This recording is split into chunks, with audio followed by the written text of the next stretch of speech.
Hi.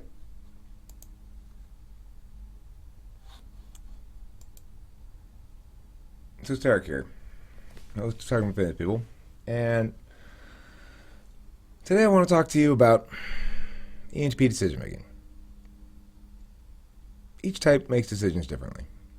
And each type has their own challenges to deal with regarding their decision making. Look at the INTP, for example. They have a challenge with pulling the trigger. They want to have everything so thought out that they can be certain about outcomes before they make decisions. It's a handicap. It's their seventh slot. My seventh slot, FI. I don't really know my own feelings. It's impossible for me to anticipate, it seems, how a given action of mine is going to make me feel later. However, I've used thinking to eliminate actions that have proven in the past to be substantially harmful to myself in that regard. But that's neither here nor there. The situation with the ENTP is that ENTP decision making is the same thing as being a sweeper in curling. There's a guy who launches a shot, who says, here's a course of action. After all, SE is my 8th slot, so right near the surface. It comes very naturally to me. My ESTP drummer and I had a conversation on Friday, 2 nights ago, about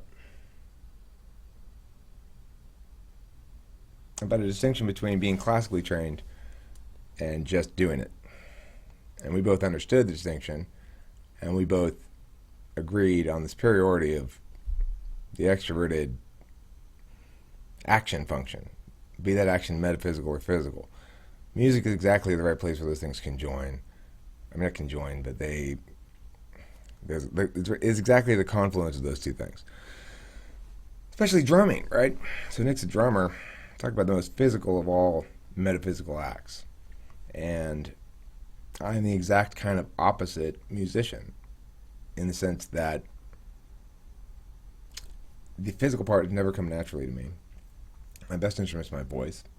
It's the one instrument I have actual control over, a good control over. I'm getting pretty good on the guitar. But my body is clumsy. And it's least clumsy in music, but I'm still subject to that clumsiness. However, metaphysically, I have that precision action that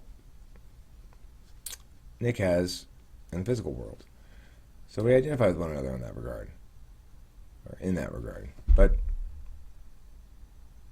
the consequence of that is, because we are individuals who are leading with extroverted perceiving functions, that's going to be ENTP, ESTP, ENFP, ESFP. They are going to act first, judge later. The ENFP, least of those, I suspect. Because their judging function affords less wiggle room. See, feelings afford less wiggle room in general. If something makes you feel bad, you're not going to do it. If you think something might make you feel bad, well, that's a different matter. And if you think something might make you feel bad, and you have to wait a while to determine if it does or not, well, then why should we evaluate the decision on feeling at all? The ENTP is least wise when they, or is least effective This is the odd thing. The ENTP's effectiveness comes from what they've been forced to do their whole life, which is be the sweeper in a curling thing. We take an action. Oh, this fucking the shooter guy. What, I don't know what they're called. The guy with the broom's called the sweeper. The guys with the broom. And the ENTP has a good pusher guy too. But the nature of what the activity is, the nature of how they're trying to manage their choices, we could choose to walk alongside, we could choose to plot a course and then make sure as we're walking alongside the circle thing that it follows that course. But that's not the choice we're making. We're playing it curling style, where we make a shot and then we got to sweep the fucking ice to make it go where it ought to go. The additional thing is, half the time, we don't know what the target is at the end. So I've got a guy back there who's shooting something, and it's out, now it's launched. So my job as sweeper is to identify targets, create targets, change the vector of something, adjust to make it such that it hits fewer, it bangs its knee into fewer tables. And to make it such that it's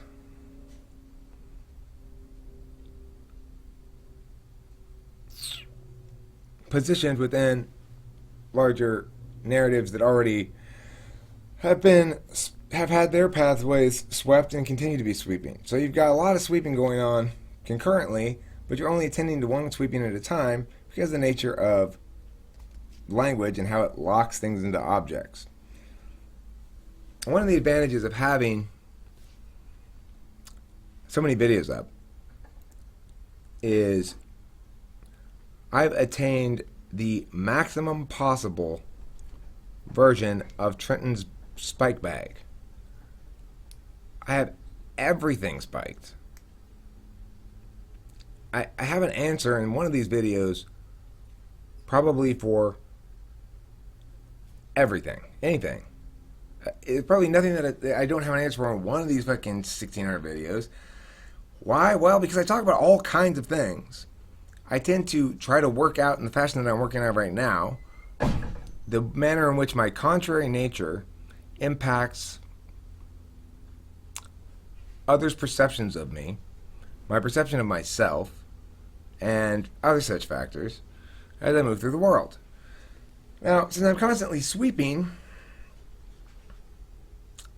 I'm experienced in sweeper's eye, as they call it, which is to say, I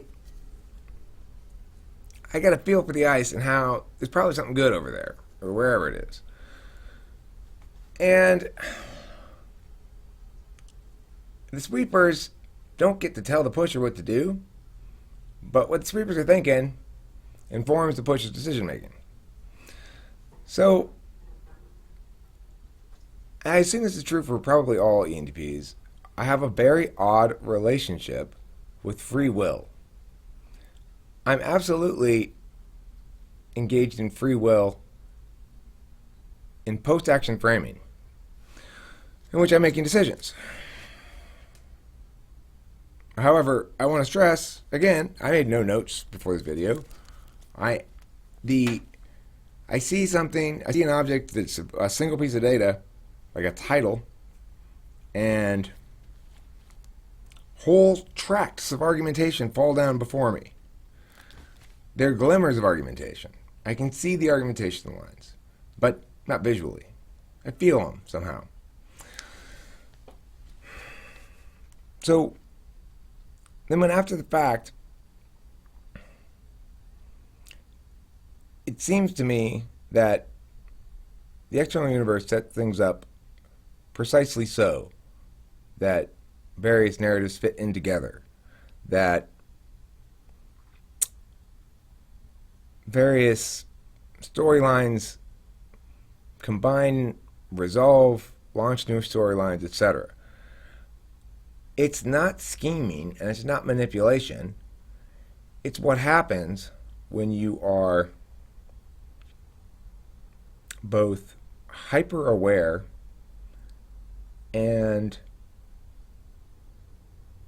only very poorly in control of the launching process because we enter into the world with a dominant launching function. Ours launches metaphysically, and the scurry of action that follows an ENTP launch, it involves mostly a lot of people sitting in chairs. That's not the case with an SE launch, right? It's a good distinction to make, and it explains how the metaphysical world in which we engage in discourse, the virtual forum known as public dialogue in general, the quote-unquote marketplace of ideas, is as real and at least as significant as the physical world. Our logical understanding of the dynamics of that metaphysical world, of what normative claims ought to be upheld and which normative claims ought to be dismissed, that issue is fuzzy. It's less well understood and less well analyzed. There's fewer insights about it than there is in the correlating physical world, the world of space objects. We can have a clear set of rules about what happens to your body that affords us a distinct, single, absolute ethics that everyone can safely agree on. Because all it does is prohibit interference with the rights of another. Then people might disagree about what those rights are, but everybody makes that claim. Everybody makes the claim that you can't do this, you can't do that, whatever that thing is, right? Maybe it's you can't let him out of that jail cell. Maybe it's you can't let him stab you like that. Maybe it's you can't let him talk to you like that. When we're dealing with metaphysical claims, they're very different than physical claims, and yet they often have analogous rules or analogous systems of checks and balances. Every ecosystem has these naturally, if you allow the mechanisms of the ecosystem to function properly. So,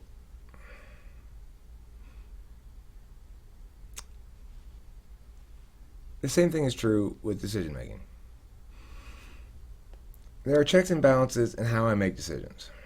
The check, the balance, that's pretty much has to be FE's job. TI learns to agree with FE when it can. NE doesn't care. NE is an uncaring function. It is not concerned with that upon which it acts. TI is, but at a removed level. TI says, be concerned with the integrity of the mechanism. Be uncompromising about established, sound, valid algorithms that ought not be violated. Engage in the argumentation of principalism. It's the only way to make meaningful statements about anything anyway. Otherwise it's mush. So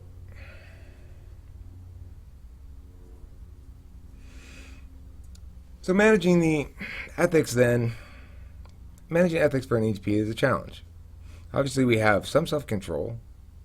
We don't engage in behaviors that are obviously, undeniably, persistently wicked. But we might occasionally commit such an act. Is this such an act? I don't think so. And here's where the differentiation between the metaphysical and physical realm comes in.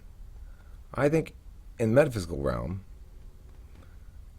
there is an actual greater good that can be served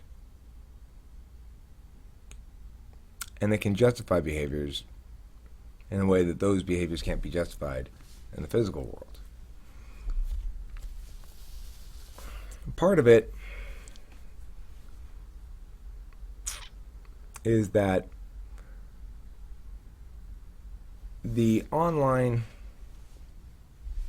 marketplace provides so many options for so many people.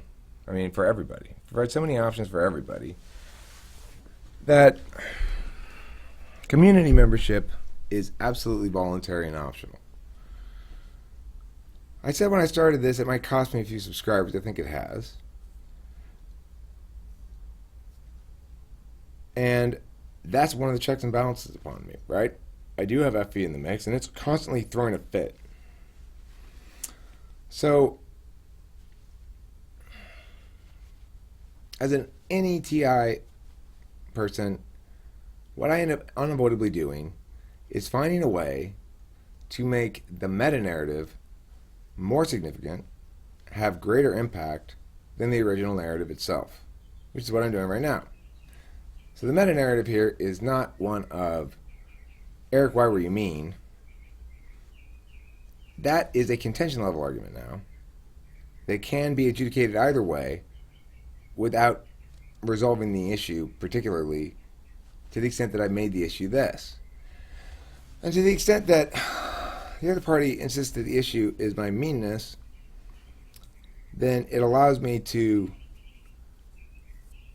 concede something we're done talking about while continuing a conversation that we're already amid. So this is how it works tactically. Now, one might point out that, Eric, you haven't watched any of those videos you're responding to. I'd respond to that. I'm not responding to any videos. I've explained exactly what I'm responding to. A phenomenon in my existence. Seeing the title. That prompted what I indicated. There it is.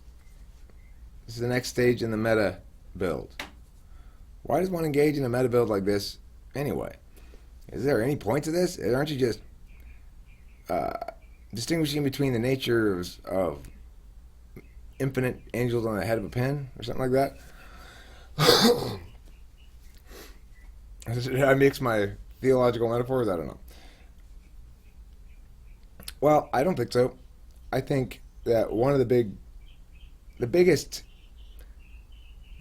unexplored territory left is a territory of removing the warrants to focus on the vectors. I will explain. In a given argument, you might say, for example, we should go into Iraq and liberate Tikrit from ISIS. We should go in there with troops. We should do this thing. This is what I am advocating.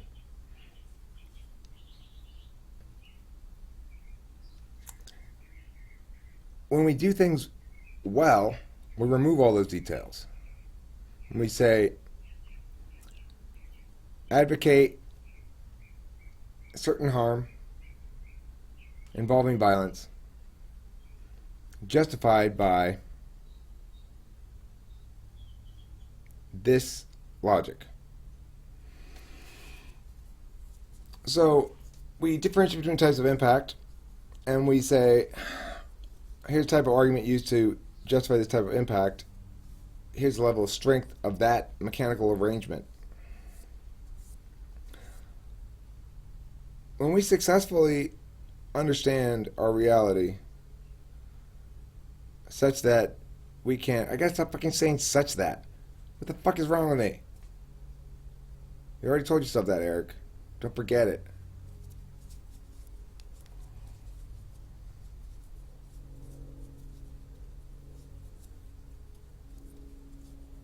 We want to spike everything. Our solution to the reality that we are defenseless emotionally is to prepare ourselves such. Can I get out of that? No, there's no way out of that. There's no other construction that allows you to escape that. Fucking Eric, that's such a bad habit.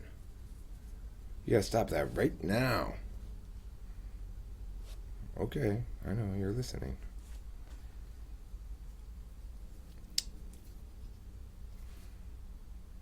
We want to believe that if we set up the right web of words, no one can attack us anymore. That we'll finally be free to act like we want to act. That we'll finally be free to not constantly be pulling back on the reins of that curling pusher guy saying, stop fucking launching those things. We'd like to be freed from that responsibility. We can't. We are moral agents. We must accept and embrace our moral agency. For us, doing that often means conversion in real time of the actions that have been initiated but which evolve over time. We don't, when we learn to do this well, we don't move the goalposts. We do put that playing field with those goalposts onto a larger playing field and make what happens there a component of this larger system.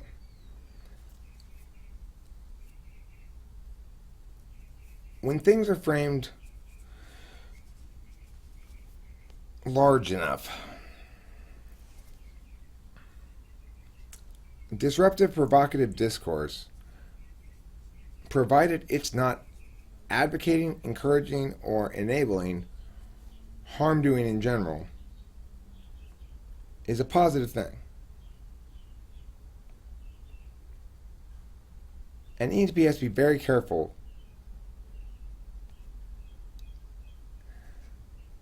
we are very capable of making arguments to ourselves that can justify behaviors by ourselves that aren't justifiable and we ought not be attempting to justify. The easiest example for me is alcohol consumption. The way I quit drinking is what I had to do was build an unbreachable TI wall around the idea of I am not able to, I will not, no matter what, drink one drop of alcohol even. Ever. Period. Ever. I had to build a massive TI wall around that. I had to anticipate every possible argument that I might tell myself would be a good reason to drink alcohol. I had to prepare the counter arguments in my head and link them together in such a way that the case as a whole against it was unbreachable. There were no words I could find that could get through that wall.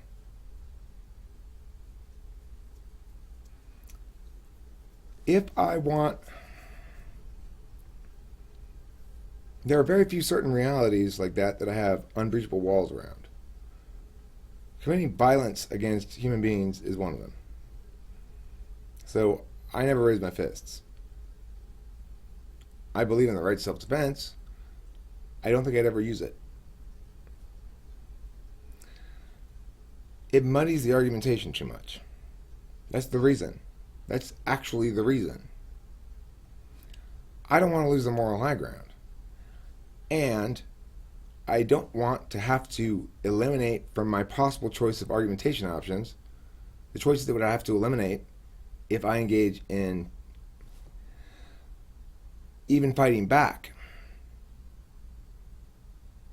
I'd rather compel all parties present to address the issue as an issue of moral agency, as an issue of the behavior of the other failing to adhere to a universal standard.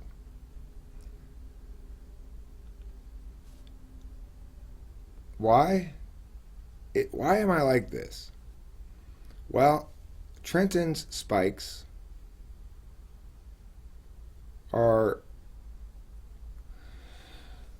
they're kind of spike that changes over time, and they grow in complexity, they grow in number, and they're cumulative.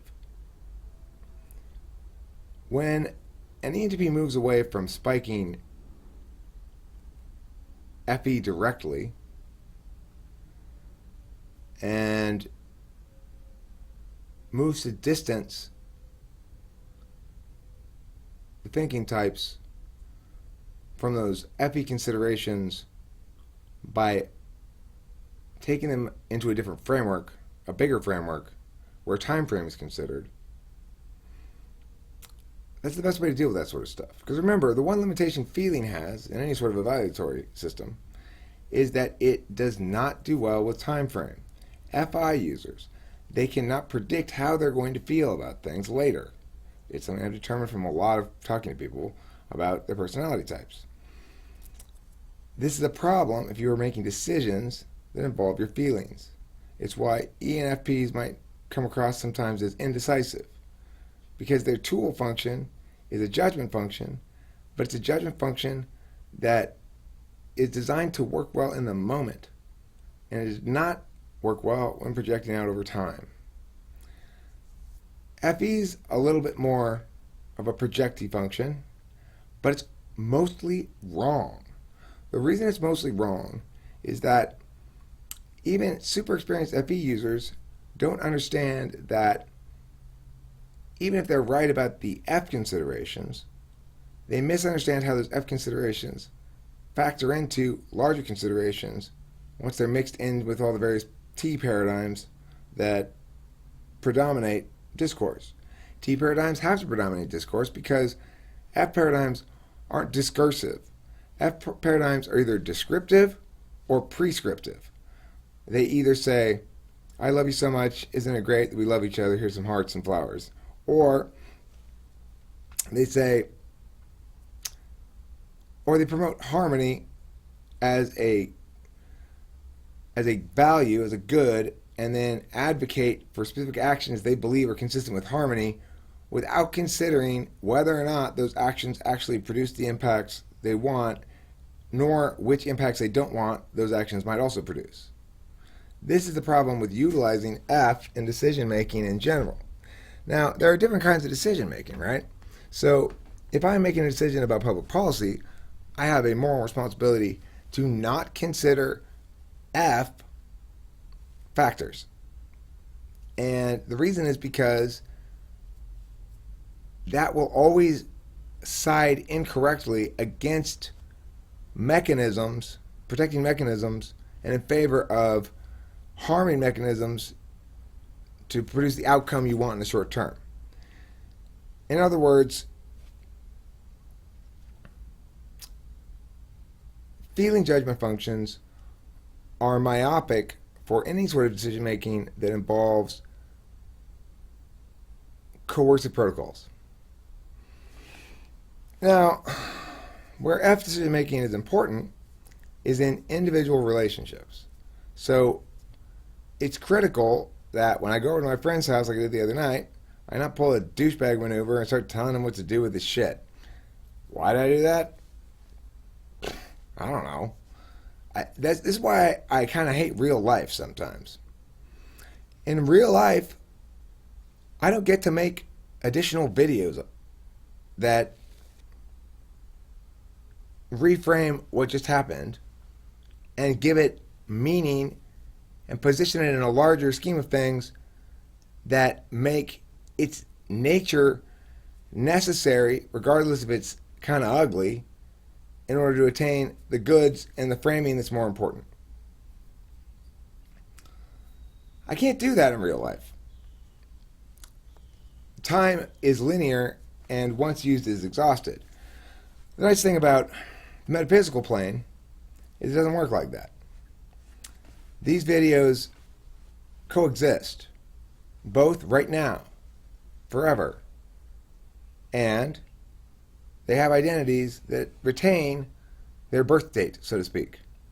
So they have age. There's an order. It matters, the order. It matters when I made this, in which order, for the flow. The flow being the record of the positions being bandied about and the arguments being made. Many people would say, Eric, this is silly. It's not a contest.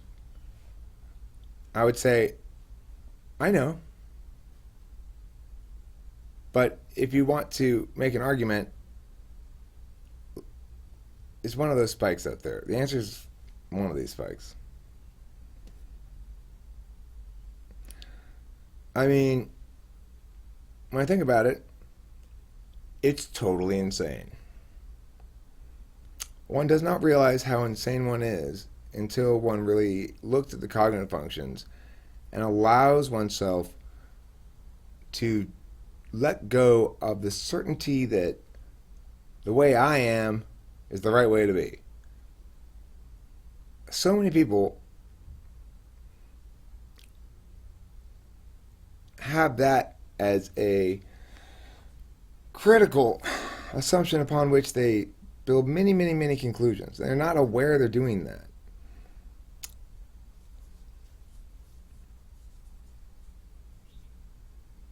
At any rate, I made the decision to make this video based on what I said in the last video and seeing that title and having a bunch of shit fall in front of me. Here's some possible paths. What are you going to do, Eric? Lots of paths opened up. I'm in a bountiful plethora of possibilities. I didn't choose to do the action to get paid off like this. But hopefully, I'll convert that payoff into something that has more expansive play, that informs a great variety of things for a great variety of people, potentially, should they choose to access and apply those particular lines of thinking. And insofar as those lines of thinking fit or they find helpful in how they interact with their existing lines of thinking. It's a very convoluted way of saying, hope you like that. Hope that was helpful. Thanks for watching Talking with Famous People. This is fun. I'm enjoying this, and I haven't watched a goddamn thing he said. But, I mean, it's great. It's produced so many ideas in me. And at the same time, it's scary. I'm afraid everyone's going to not like me anymore. Right? That's my biggest fear. Well, I'm a handful. I'll try to be less of a handful, if that's what people want. I really am kind of a huge people pleaser. Kind of depends what you guys want. And then, at the same time, my impulse is always to piss people off, so that's train wreck here at the end of the video. Thanks for watching. Talk to you later. I'll do better next time, hopefully.